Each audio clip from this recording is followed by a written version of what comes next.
Vamos começar a trabalhar com Git, então. A primeira coisa que eu vou mostrar para vocês aqui é, em alguns minutos, 90% do que vocês provavelmente vão trabalhar no seu dia a dia. Então, eu vou apresentar os principais comandos e meio que como se trabalha com Git na prática. E depois, nas próximas sessões, a gente vai entender um pouco melhor o que que ele faz por detrás dos panos e outros comandos mais complexos ao qual a gente tem acesso. Então, vamos lá. O primeiro modelo de trabalho com Git é o que a gente chama de modelo linear. O que seria o modelo linear? É mais ou menos o que hoje você trabalha, por exemplo, em serviços de nuvem, como o Google Drive ou OneDrive. O que isso quer dizer? No Google Drive ou OneDrive, quando você tem um arquivo e você vai substituindo os conteúdos daquele arquivo, conforme você substitui o conteúdo do arquivo, o Google Drive ele gera automaticamente uma nova versão. Tanto é que você tem versão 1, versão 2, versão 3, que aparece lá quando você faz o upload. E se você precisa acessar uma versão anterior, basta você clicar no histórico de uploads e procurar a versão anterior de um determinado arquivo. O Git, o modelo linear do Git vai ser de uma maneira semelhante, só que ao invés de manter versões de um único arquivo, o Git vai manter versões de uma determinada pasta. No nosso caso, a pasta foi o repositório que a gente criou nas sessões anteriores. Então, vamos ver a gente trabalhando nesse repositório.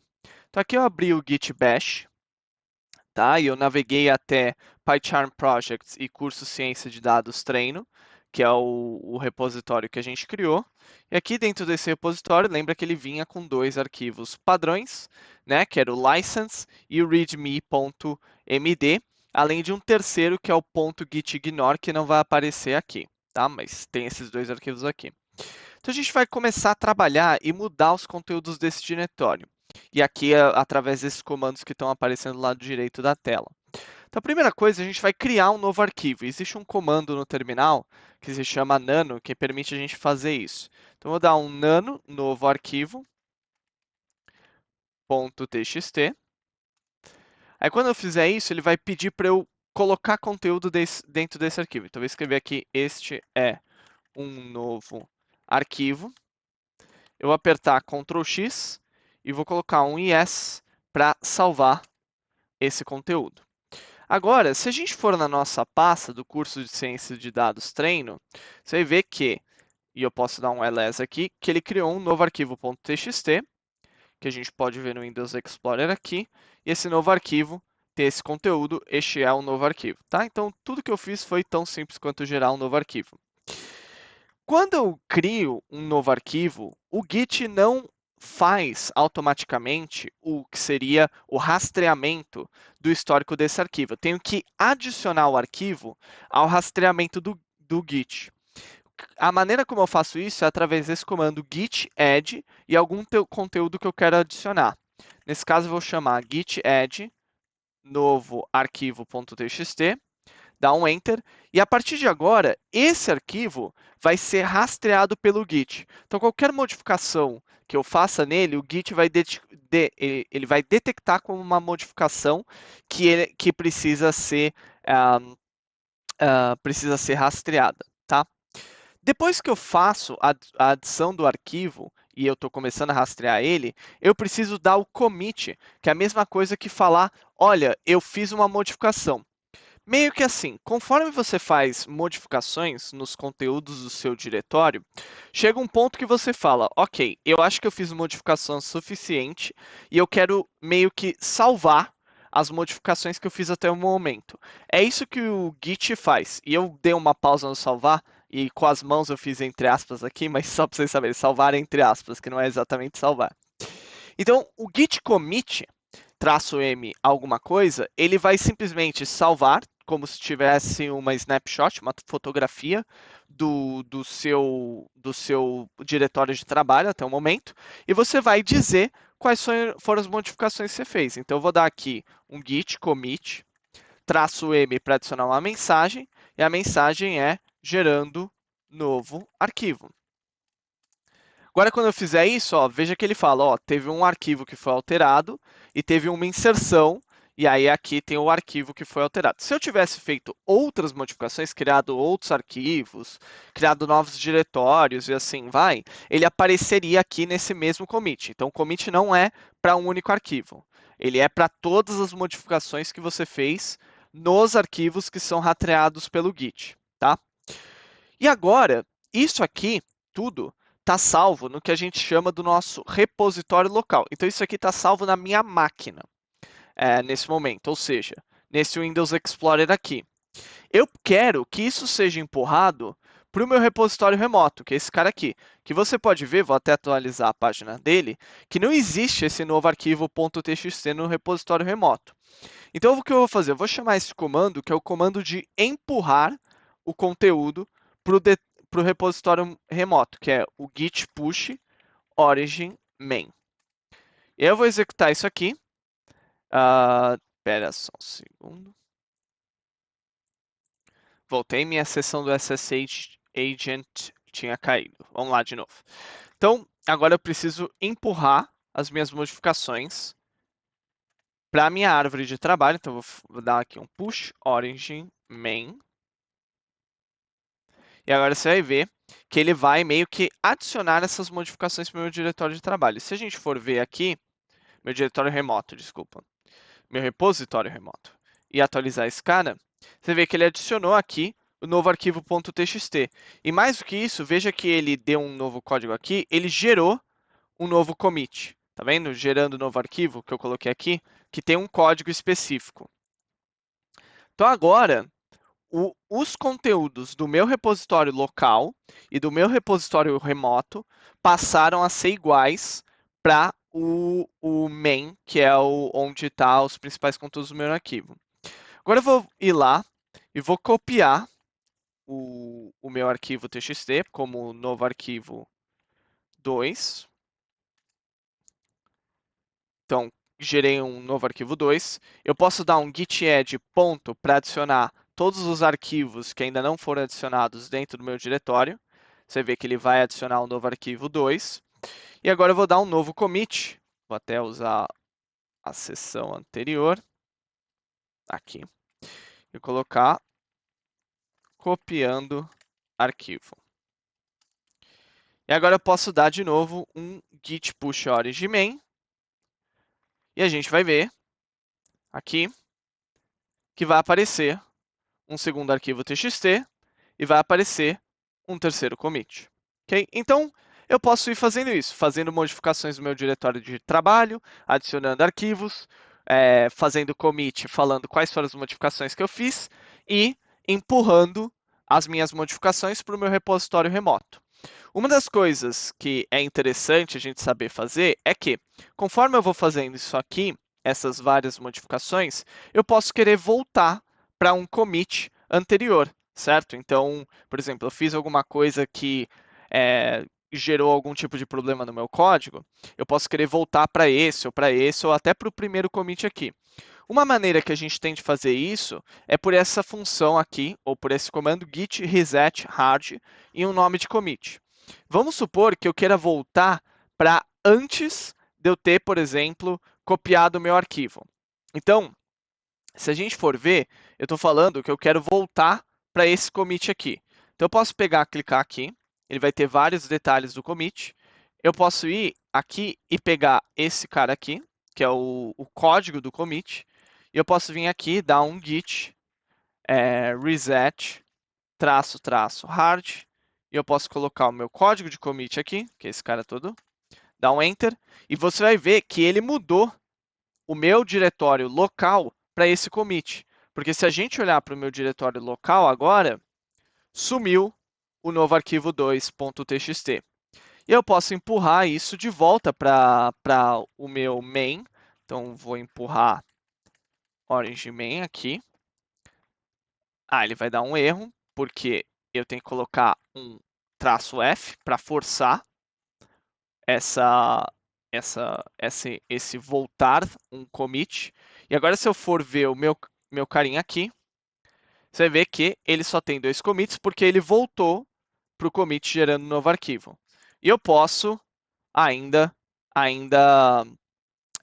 voltar mais ainda, então vou dar um git reset --hard para voltar para o primeiro commit, que eu vou pegar aqui o código, colar aqui, e vou dar outro push. E agora eu voltei para o meu conteúdo original, tanto no meu diretório remoto, quanto no meu diretório local. Está completamente inalterado. Bom, e esse é o modelo linear. Vou alterando, posso ir para frente, voltar e assim vai. O modelo ramificado, na verdade, é um modelo que a gente geralmente vai trabalhar com Git, que é o modelo mais comum. Né? Por quê? Porque a ideia é que você tenha meio que um ramo principal, que é esse ramo main, onde você meio que mantém a última versão do software que você está trabalhando. E o que você vai querer fazer é, por exemplo, fazer o desenvolvimento de novas features, conserto de bugs, diferentes tipos de trabalho, sei lá, às vezes você está testando alguma coisa diferente. Tudo isso você vai fazer no que a gente chama de branch, ou ramificação. E, em essência, você pode pensar nisso como isso aqui. Você tem meio que o seu ramo principal de trabalho, que é onde está a última versão do seu software. E cada uma dessas bolinhas são commits que estão sendo adicionados. Então, você pega o seu ramo principal, e aí você abre um novo ramo, que é o ramo de branch, aqui, e é um ramo de feature. E aí você vai desenvolver uma feature através de diferentes commits, então você está partindo daqui e criando como se fosse uma nova versão do seu workspace a partir desse cara aqui. Você vai adicionar modificações para o seu conteúdo e depois você vai mesclar isso de volta no seu ramo principal. Então, todas as modificações, testes e tudo mais você vai fazer aqui, só depois que você testar tudo você volta para cá. E esse é o modelo mais comum de trabalho. E para isso a gente tem que aprender como que a gente gera esses branches e depois como que a gente volta para o branch principal. Então eu vou vir aqui de novo e a gente vai começar a fazer as ramificações. Então, a primeira coisa, eu tenho que aprender a criar um branch. Como é que eu faço isso? Eu faço um git checkout -b e aí coloco o nome do branch. Então, estou falando, olha, git, por favor, vá para um ramo de nome teste que eu vou criar agora. E aí eu vou fazer isso. A branch named test already exists. Ok, eu já fiz um branch test, então vou chamar aqui de teste 2. Então agora eu entrei nesse branch que é chamado de teste 2. Agora eu posso pegar e alterar os conteúdos desse cara da mesma forma que a gente fez. Então eu vou criar aqui um novo arquivo, .txt. Eu vou lá e falar, este é um novo arquivo, que é o que a gente fez antes. Vou salvar isso aqui. Eu vou dar um git add. Vou dar um git add ponto aqui. Agora eu vou dar um git commit -m. Vamos colocar gerando um novo arquivo. E agora, o que eu preciso fazer é empurrar isso para, de novo, eu teria que empurrar isso para o meu repositório remoto. Mas lembre-se que eu não estou mais no meu ramo main. Eu estou num outro ramo agora. Então, o que eu vou fazer é, quando eu for chamar esse git push origin, eu vou dar um nome para o repositório remoto que eu quero associar a esse repositório local. E aqui eu vou chamar de teste 2 também. Então, agora, quando eu fizer isso, veja que ele vai empurrar e ele está falando aqui que ele criou um novo branch. Então, se a gente for de volta para o GitHub para ver o nosso repositório remoto, você vai ver que ele tem o meu branch principal, mas ele apareceu aqui que tem um outro branch, que é esse branch de teste. Então, se a gente for no nosso código, quando eu estou no branch de main, o novo arquivo não existe, tá? Mas se eu trocar aqui para o meu branch de teste, ele aparece o meu novo arquivo txt. Por quê? Porque aqui é onde eu estou fazendo modificações que ainda não foram passadas para o meu ramo principal, ok?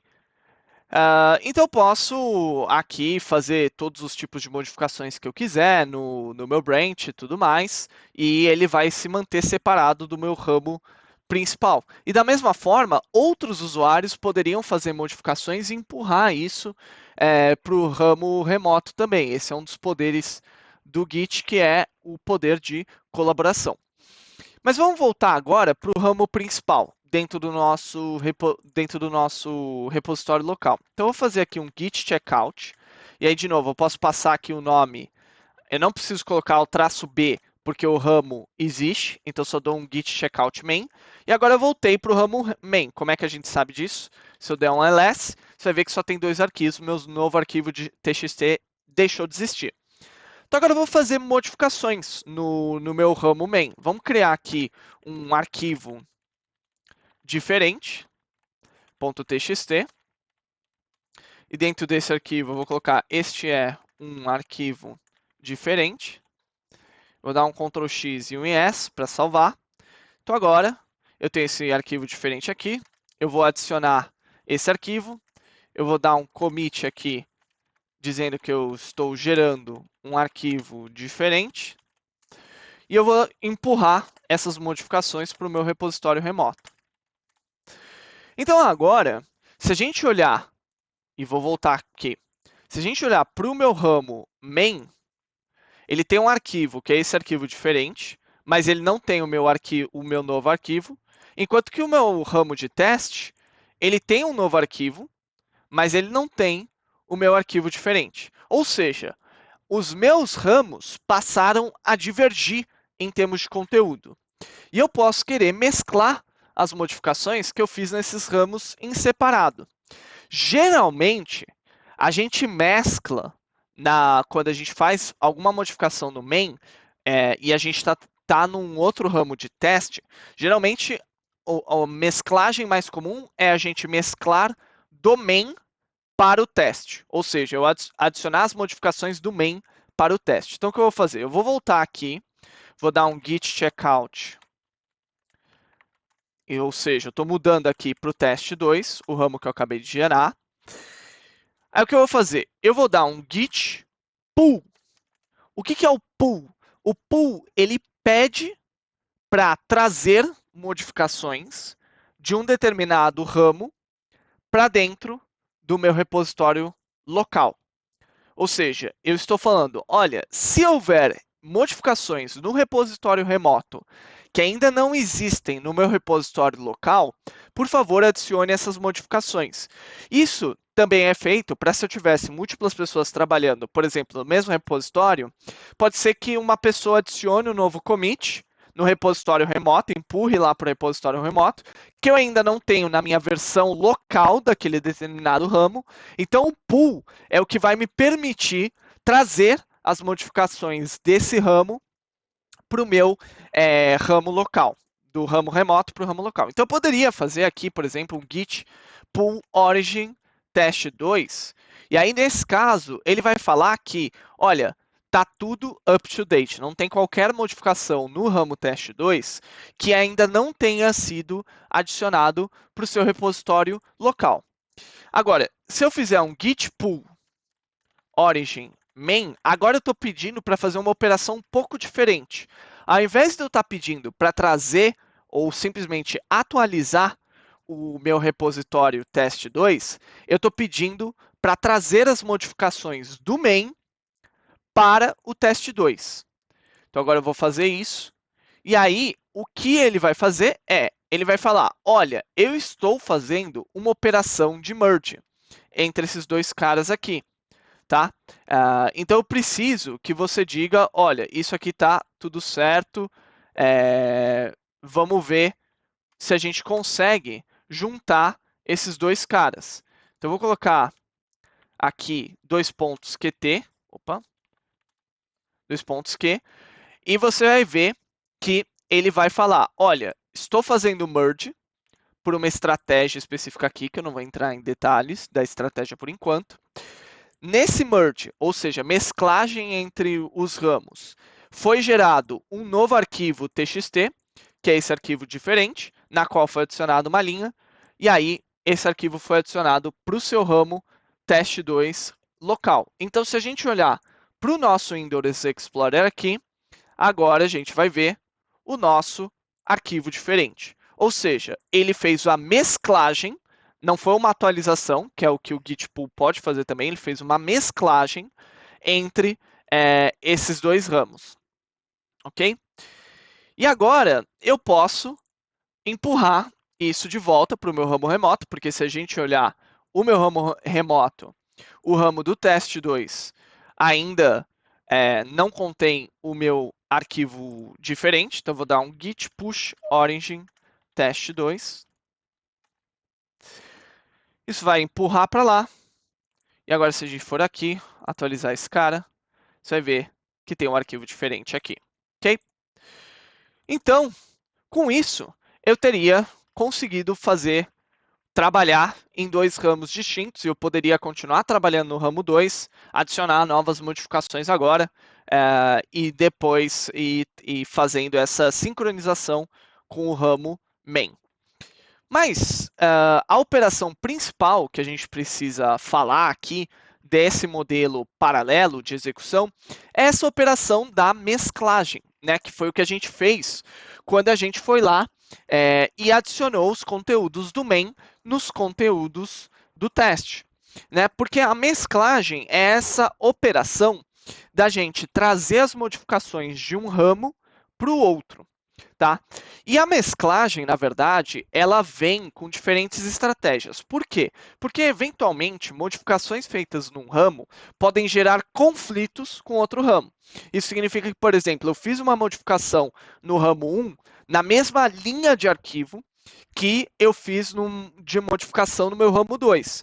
Como eu fiz duas modificações exatamente no mesmo conteúdo, isso pode ter um determinado conflito e eu preciso resolver esses conflitos. E para resolver os conflitos, a operação de mesclagem ela sempre vem com um conjunto de estratégias que permite resolver esses conflitos, que estão listadas aqui. Então, a estratégia padrão, que foi a estratégia que a gente utilizou quando a gente fez a operação de mesclagem na operação anterior, é a estratégia recursiva, tá? Que ela consiste basicamente em identificar se houve modificações entre um ponto e outro de dois ramos que correm paralelos, que foi o caso que a gente tinha aqui, e detectar se é possível fazer essa junção dos dois ramos, considerando que eu preciso adicionar modificações a mais. Tá? E aí a gente tem outras formas de fazer essa mesclagem, por exemplo, resolver que ela utiliza um algoritmo de mesclagem específico que permite resolver dois problemas de modificações conflitantes. A gente tem o Octopus, que é a mais popular, eu acredito, que é quando o Octopus, basicamente, se você tiver conflitos entre dois arquivos, você vai manualmente resolver esses conflitos, por isso que ele é o mais popular. E aqui, quando diz dois heads, significa que a gente está mesclando dois ramos, só para vocês saberem. O Hours, ele permite fazer a mesclagem de múltiplas ramificações, então é como se eu estivesse dando um git pull de vários ramos ao mesmo tempo. E o Subtree, ele é uma extensão da estratégia recursiva, em que ele vai basicamente, quando você tem dois ramos A e B, se B for filho de A, você vai primeiro atualizar B para refletir A e depois você vai adicionar novos commits em B. Então, essencialmente, o Subtree é como se fosse recursivo, só que com uma estratégia um pouquinho modificada. E esses são os 5 métodos de mesclagem que a gente tem disponível aqui. Em geral, a gente vai usar, na maioria das vezes, Octopus ou Recursive. São esses dois que geralmente a gente vai utilizar. Mas vamos ver como que isso funciona na prática. Então, vou voltar aqui. Então, aqui a gente tem o merge do branch, né? Então, o que a gente vai fazer? Eu vou voltar para o main, tá? Então, eu estou aqui no main.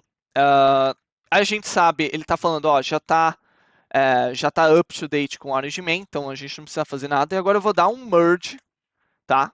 Com o ramo de teste 2.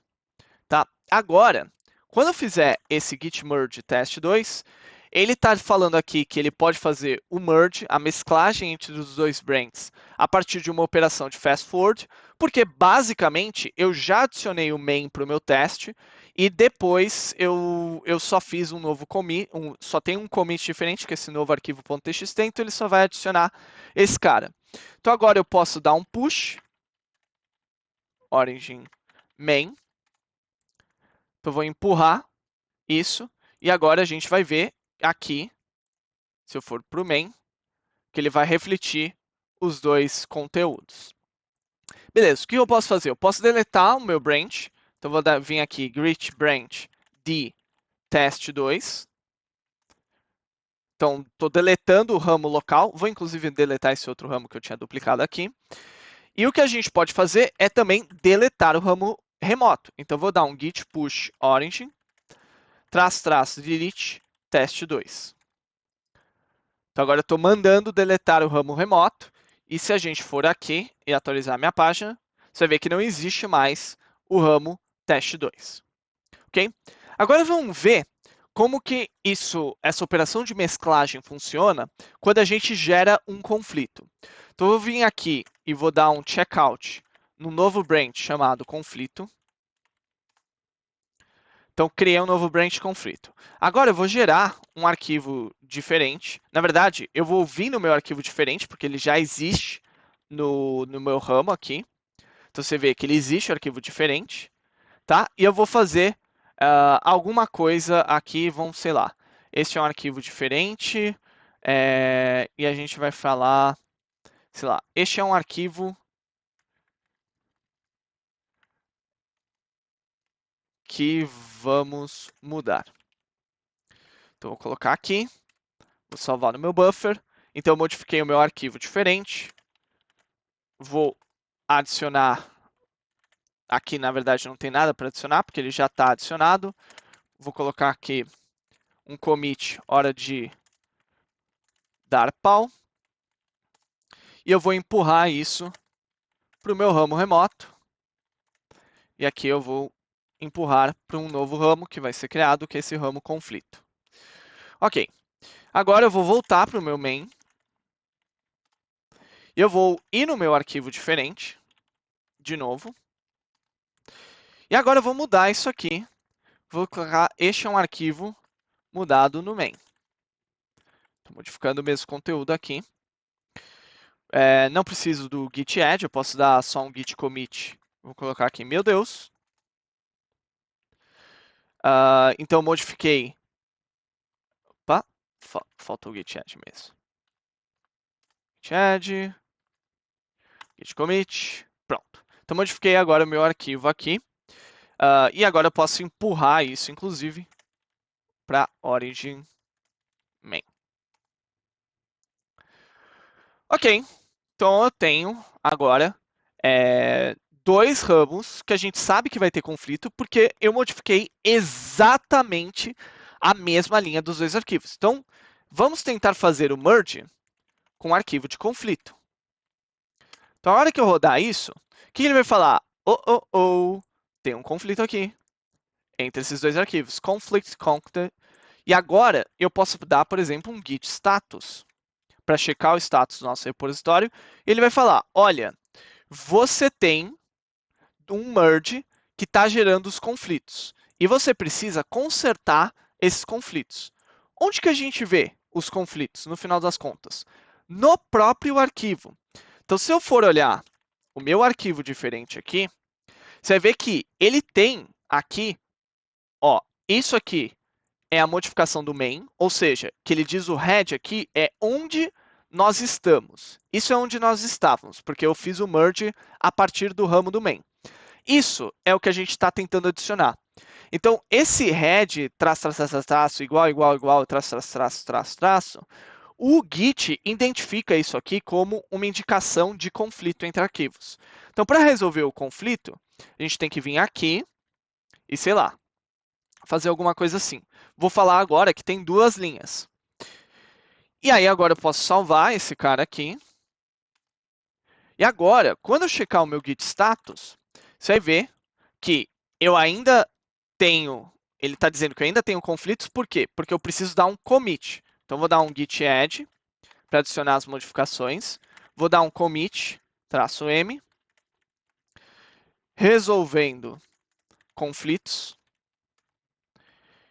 E agora eu vou dar um git status de novo, que a gente vai ver que a gente está à frente do ramo main por 2 commits. Quais são esses 2 commits? Um é o commit de merge e o outro é o commit de resolver conflitos. Então agora se eu der um git push origin main, o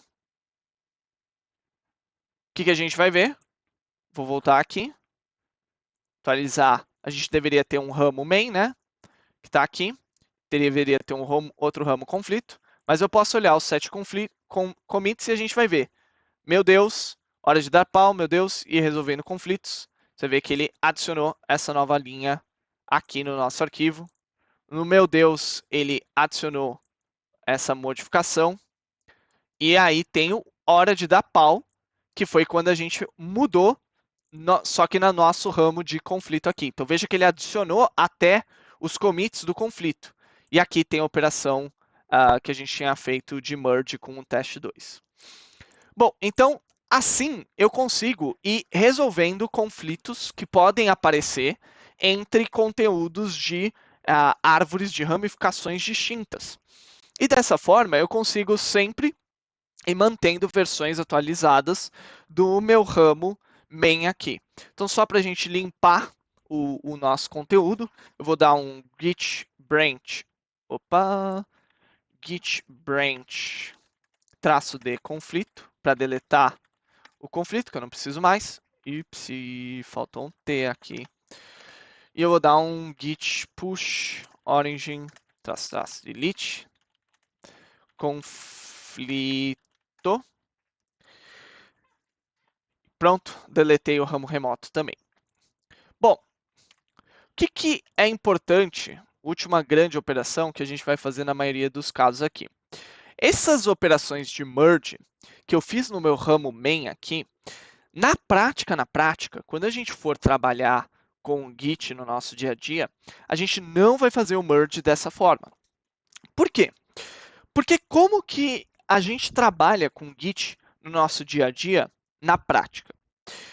Essencialmente, eu tenho o meu ramo main, que é o meu ramo master, que é um outro nome para ele, que é como se fosse a última versão do meu software. É como se fosse a versão que está acessível para o meu usuário, por exemplo. Não é exatamente isso, mas é como se fosse, para facilitar aqui as discussões. Bom, o que vai acontecer? Eu, como desenvolvedor, eu vou pegar no meu ramo main, eu vou criar um novo branch, uma nova ramificação, e vou adicionar uma feature, qualquer que eu queira colocar. Pode ser, sei lá, eu quero, por exemplo, adicionar um novo tratamento de base de dados, sei lá, quero agora incorporar uma nova base de dados, então eu vou criar lá uma maneira de processar essa base de dados. Essa vai ser a minha nova feature. Eu vou fazer isso tudo no meu ramo de desenvolvimento. Beleza, quando eu terminar esse ramo de desenvolvimento, numa equipe em que você está trabalhando com o Git, você não vai simplesmente ir lá e falar, pronto, agora que eu modifiquei o que eu queria, empurra de volta para o meu ramo main. Por quê? Porque tem outras pessoas que estão trabalhando nesse ramo também, e você, muitas vezes, vai ter algo chamado chefe, que vai querer olhar para as modificações que você fez. E, na verdade, todos os membros da equipe, na prática, vão querer olhar as modificações que você fez e vão querer fazer comentários. Porque, por exemplo, você não seguiu um determinado padrão de codificação que a gente tem usado. Eles vão falar, eu acho que seria bom fazer essa modificação aqui que poderia otimizar o código nesse item. E assim vai. Geralmente, você vai sempre trabalhar com pessoas tão ou mais experientes que você, e por isso elas vão ter comentários em como melhorar o que você desenvolveu para esse determinado software. Por isso, a operação de mesclagem, ela não vai ser feita a mesclagem para o ramo main, especificamente, como a gente fez do conflito para o main, do teste 2 para o main, ela não vai ser feita diretamente pela operação de git merge. Ela vai ser feita através de uma outra operação que se chama o pull request. Em essência, o pull request é uma operação que consiste em gerar um comando de merge através de uma interface gráfica, que vai ser a interface gráfica do repositório remoto, que vai permitir outros usuários fazerem comentários em cima do seu código. Bom, então deixa eu mostrar isso aqui para vocês na prática. Então eu vou criar aqui, vou dar um checkout para criar um novo ramo chamado feature. Nesse novo ramo, já tem um feature, tá bom? Vou dar aqui, deletar esse ramo. Feature, tá. Em algum momento, pronto. Então, git checkout feature. Agora estou no ramo feature. Vamos lá. Eu vou fazer um nano feature.txt. Esse nano feature.txt, ele já voltou para minha. Que caramba. Vamos lá. Vou tentar de novo. Vamos deletar o meu ramo feature. Ok? Git checkout -b feature. Ok? Agora eu posso dar um nano feature.txt. Agora eu posso criar. Esta é uma feature. Vou voltar aqui. Vamos salvar. Criei uma feature. Vamos adicionar a feature. Vamos dar um commit. Criando nova feature. E vamos empurrar isso para um ramo remoto. Ok, pronto. Agora, eu vou voltar aqui e a gente já sabe que a gente tem dois ramos aqui. Um é o ramo feature, que a gente fez essa adição dessa feature.txt, e o outro é o ramo main, que não contém essa feature. O que eu vou fazer veja que ele já aparece aqui até compare pull request, e aqui aparece até, code, desculpa, branches, que era o que eu queria. Aqui tem a opção de eu colocar new pull request. Se eu clicar nesse cara aqui, ele vai criar um novo pedido de fazer as modificações do feature no main. Então, eu posso clicar aqui, new pull request. Aí, o que eu vou fazer? Eu vou dar um título para as modificações que eu estou fazendo. Então, eu vou chamar aqui, por exemplo, de feature 1. Adiciona um novo arquivo com a feature. Então, essencialmente, eu dou um título para a modificação que eu estou fazendo. E aí, eu escrevo quais são as modificações, eu descrevo as modificações que eu estou fazendo. E aqui você vai ver embaixo quais são as modificações que estão sendo realizadas. Então ele está falando, olha, houve apenas um commit que foi feito aqui, que foi esse commit de criando nova feature, e as modificações que foram adicionadas é que tem um novo arquivo que foi adicionado, esse novo arquivo, esse arquivo feature.txt, e ele tem esse conteúdo, essa é uma nova feature. Agora, eu posso vir aqui e criar o meu pull request, e ao criar o meu pull request, veja, qualquer pessoa poderia checar quais foram as modificações que foram feitas e comentar. Então eu posso ir comentando aqui. Precisa modificar X, por exemplo, e comentando nas modificações que foram adicionadas, tá? Inclusive, se aqui no caso só tem uma feature que foi adicionada em um arquivo, mas você poderia comentar em linhas específicas de cada um dos arquivos. Em cada commit e assim vai. Tá? Então, posso vir aqui em Files Changed, ver quais foram as modificações, adicionar comentário em cima das modificações que foram feitas e tudo mais. E aí, quando tiver terminado, quando tiver satisfeito com as modificações que eu fiz, eu posso clicar aqui no Squashing Merge. E, essencialmente, o Squashing Merge e esses caras aqui, o que eles fazem, né? Tem o Create a Merge Commit, Squash and Merge e Rebase and Merge. Essencialmente, o que isso significa? Quando eu faço merge, né, vamos supor que no meu ramo remoto, no meu ramo de trabalho, meu ramo de feature, eu tivesse feito, sei lá, 4 commits. O que acontece? Quando eu faço o Squash and Merge, que é a operação padrão aqui que está configurada, o Squash vai consolidar aqueles 4 commits para o main num único commit, que vai ser adicionando as modificações. Então, é como se aqueles 4 commits virassem um, com todas as modificações que foram feitas naquele ramo de feature. Então, isso que o Squash faz. O Rebase and Merge, por outro lado, o que ele vai fazer é que cada um dos commits que eu fiz na minha feature original, vamos supor que eu tivesse 4 naquele ramo de trabalho, vão ser adicionados por main. Por que isso pode ser útil? Porque, eventualmente, quando eu tenho Squash and Merge, e se eu quero voltar para uma versão anterior do código, eu só posso voltar para uma versão do main onde eu não incluí a minha feature, o meu ramo de feature. Ou seja, ou eu tenho todas as modificações daquele ramo, ou eu não tenho nenhuma.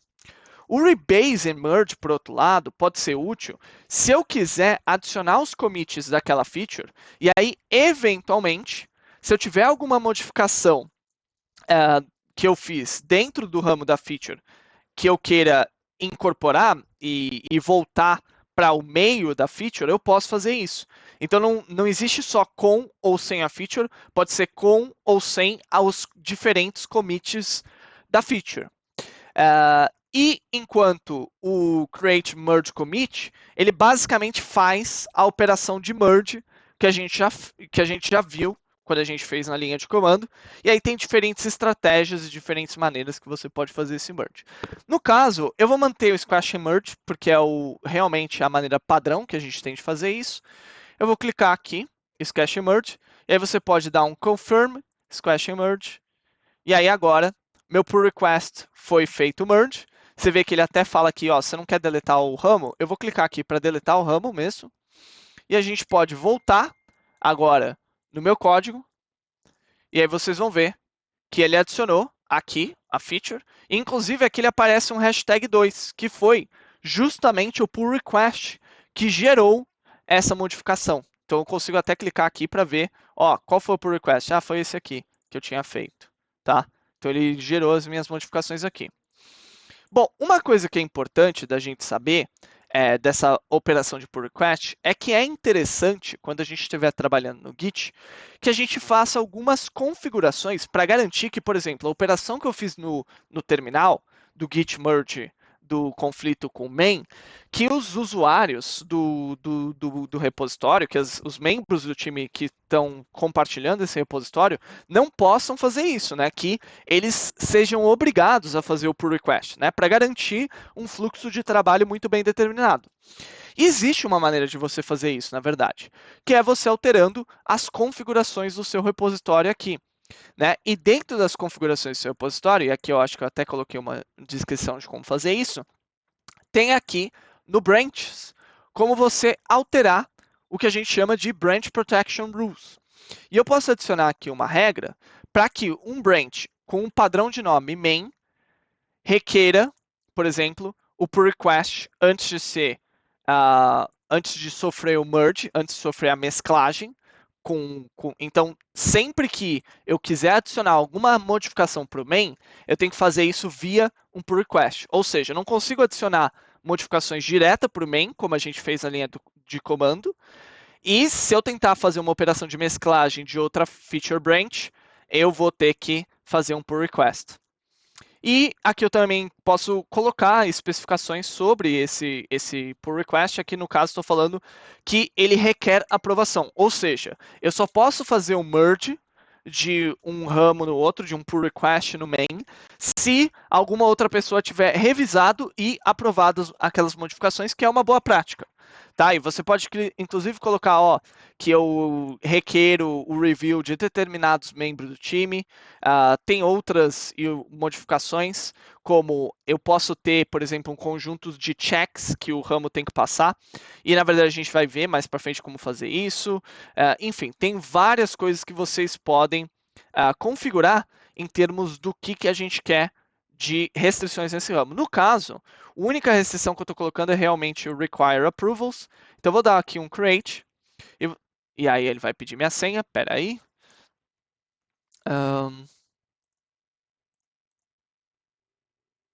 Voltamos. E aqui a gente tem agora o meu Branch Protection Rules main. E agora os membros do time não conseguem fazer modificações no ramo main, tá? Eu, como sou administrador desse cara aqui, desse repositório, eu ainda consigo fazer. Você pode ver que aqui tem inclusive uma opção Include Administrators, e aí nem administradores poderiam modificar o ramo remoto sem o ramo main, desculpa, sem fazer, é, sem fazer pull requests. Mas enfim, aí com isso a gente tem todas as principais operações de funcionamento do Git. Então, só revisando rapidamente, nós temos, a gente faz as modificações no nosso diretório, a gente adiciona as modificações que a gente fez pelo Git Add, daí a gente dá commit nessas modificações, adicionando uma mensagem de commit, e a gente empurra essas modificações pelo push. Quando a gente for trabalhar, geralmente o que a gente vai fazer é, a gente vai mudar para um branch, então a gente vai fazer um git checkout para um determinado branch, fazer essas mesmas modificações no branch e eu vou alterar aquele branch. Por fim, quando eu chegar num ponto que eu esteja satisfeito com as alterações que eu fiz no branch, eu vou querer fazer uma operação de mesclagem com um ramo main. Muitas vezes eu vou querer fazer a mesclagem nessa operação aqui do terminal, do main para o nosso ramo local, porque eu quero garantir que o nosso ramo local esteja em linha com o ramo remoto principal de trabalho. E aí, por fim, quando eu tiver com o meu ramo de feature atualizado com o ramo main e com as modificações bem definidas e testadas, eu vou gerar um pull request para revisão dos outros membros do time, e uma vez que esse pull request tenha sido aprovado, eu vou e dou um merge nesse pull request para garantir que as modificações da feature sejam adicionadas no ramo principal.